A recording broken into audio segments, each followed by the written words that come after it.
they should be preferably managed by medical treatment. And the medical treatment includes corticosteroids, sclerosing agents, and angiogenic drugs.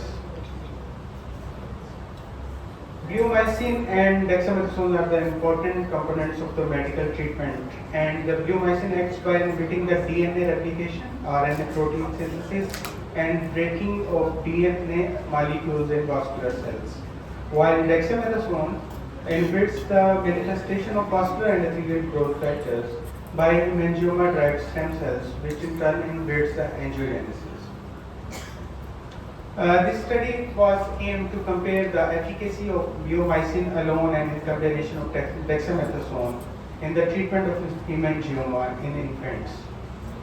So, the randomized controlled trial conducted at Department of Pediatric Surgery, King Edward Medical University, Lahore in 2019 and 20. And after the taking the Institute Review Board permission, simple random sampling technique was used and sample was corrected over a questionnaire, and the total of 114 patients were including 57 patients in each group. The 114 patients were divided into two groups, 57 patients in each group, and all patients having the inclusion criteria of age like 1 month to 13 years of age, and all patients presented with a size more than 1 centimeter size of hemangioma were included in the study. While the patients who have already undergone surgical intervention are having a history of pulmonary fibrosis or any respiratory problems, and the patient proven to allergic to bleomycin were excluded from the study. This was undergone because bleomycin has its side effects of pulmonary fibrosis. That's why we excluded these cases from our study, so that they should not further damage to their lung airways. All the patients were divided into two groups, as I have already mentioned, and in group A we injected to the patients with the bleomycin dexamethasone both, and in group B only the bleomycin were injected in the lesion.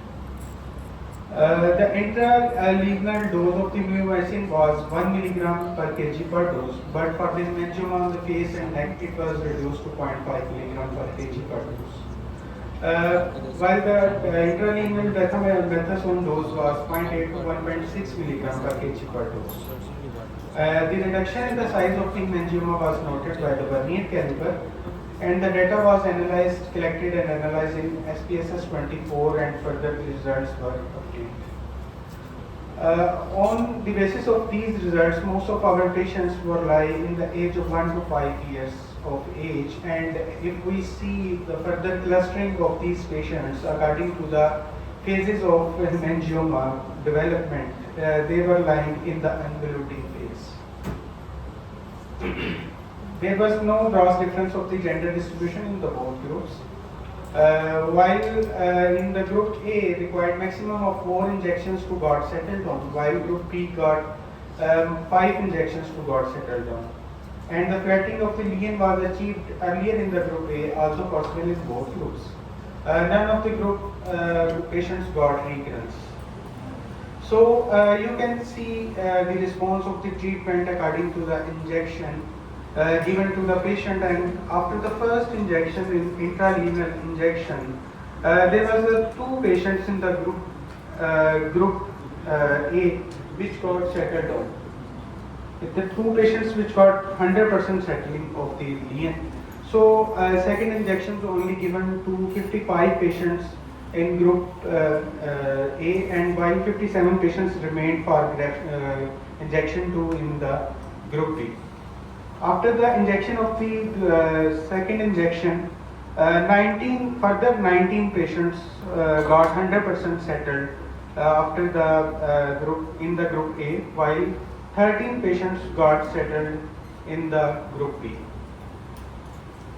And if you can see in these results in this table, at the time of the 4th injections, only 7 patients were remaining. Before the 4th injection, only 7% were remaining for the treatment. while 25 patients were remaining in the group B for treatment, which indicates that bleomycin combined with the dexamethasone has its faster effect over the treatment of the infantile hemangioma, and no doubt bleomycin alone can affect the treatment to the infantile hemangioma, but the fastest faster response was received when it was combined with dexamethasone. These are the pictorial diagrams of the two groups which was presented in this, which were our under treatment.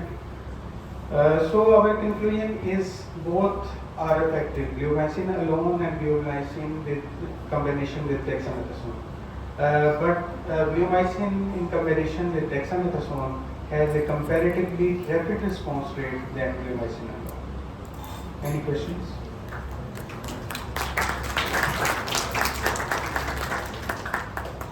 Thank you very much.